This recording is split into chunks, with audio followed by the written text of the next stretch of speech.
Hai, Assalamualaikum warahmatullahi wabarakatuh. Apa kabar semuanya? Ketemu lagi dengan aku, Aswiatul Mukaromah. Kali ini kita akan membahas tentang hakikat layanan anak berkebutuhan khusus sebagai salah satu ruang lingkup dari pendidikan inklusi. Dalam Peraturan Menteri Pendidikan Nasional Republik Indonesia Nomor 70 Tahun 2009 tentang pendidikan inklusif bagi peserta didik yang memiliki kelainan dan memiliki potensi kecerdasan dan garis miring atau bakat istimewa, Pasal 1 dijelaskan bahwa pendidikan inklusif adalah sistem penyelenggaraan pendidikan yang memberikan kesempatan kepada semua peserta didik yang memiliki kelainan dan memiliki potensi kecerdasan dan garis miring atau bakat istimewa untuk mengikuti pendidikan atau pembelajaran dalam satu lingkungan pendidikan secara bersama-sama dengan peserta didik pada umumnya. Berkaitan dengan hakikat layanan anak berkebutuhan khusus, maka terdapat dua kata kunci yang akan kita bahas pada kesempatan kali ini, yakni layanan dan anak berkebutuhan khusus. Menurut Kamus Besar Bahasa Indonesia, layanan diartikan sebagai perihal atau cara melayani. Sedangkan Alwi Hasan mendefinisikan pelayanan sebagai perihal atau cara melayani, usaha melayani kebutuhan orang lain dengan memperoleh imbalan, kemudahan yang diberikan sehubungan dengan jual beli jasa atau barang. Jadi, layanan dapat diartikan sebagai usaha yang diberikan oleh seseorang kepada orang lain untuk memenuhi kebutuhannya.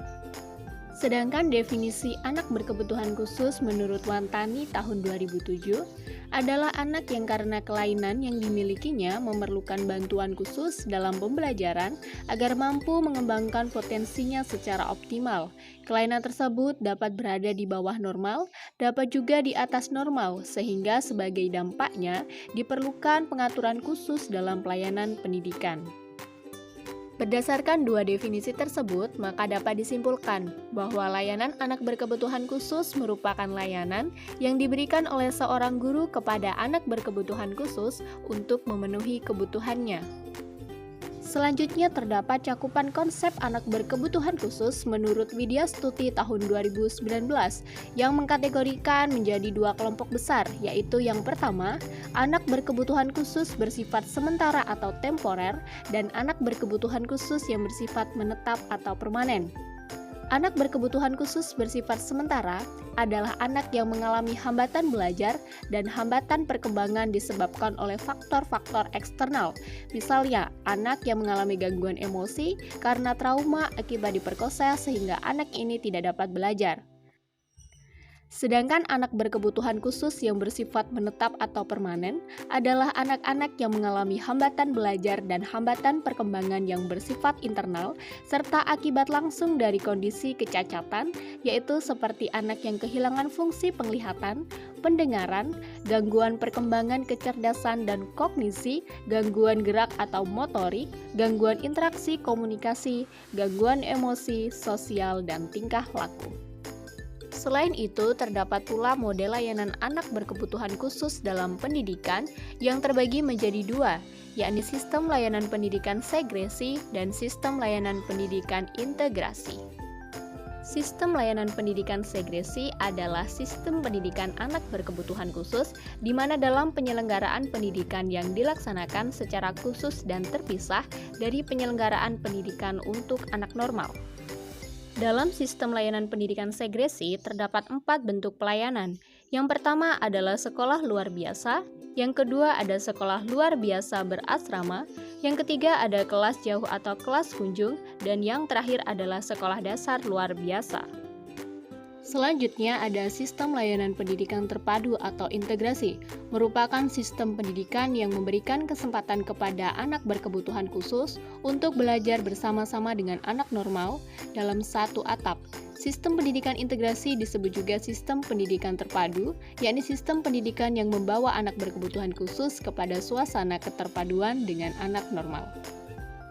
Di dalam sistem layanan pendidikan integrasi, terdapat 3 bentuk pelayanan, yakni bentuk kelas biasa dengan ruang bimbingan khusus, dan bentuk kelas khusus. Selanjutnya terdapat pula tenaga kependidikan dalam layanan anak berkebutuhan khusus. Adapun jenis ketenagaannya terdiri atas yang pertama ada kepala sekolah. Kepala sekolah pada satuan pendidikan penyelenggara pendidikan inklusi memiliki tugas mengkoordinasi, mengakomodasi, dan menyelenggarakan kegiatan belajar mengajar di sekolahnya, mulai dari perencanaan, pelaksanaan, dan evaluasi kegiatan khusus. Yang kedua ada guru mata pelajaran.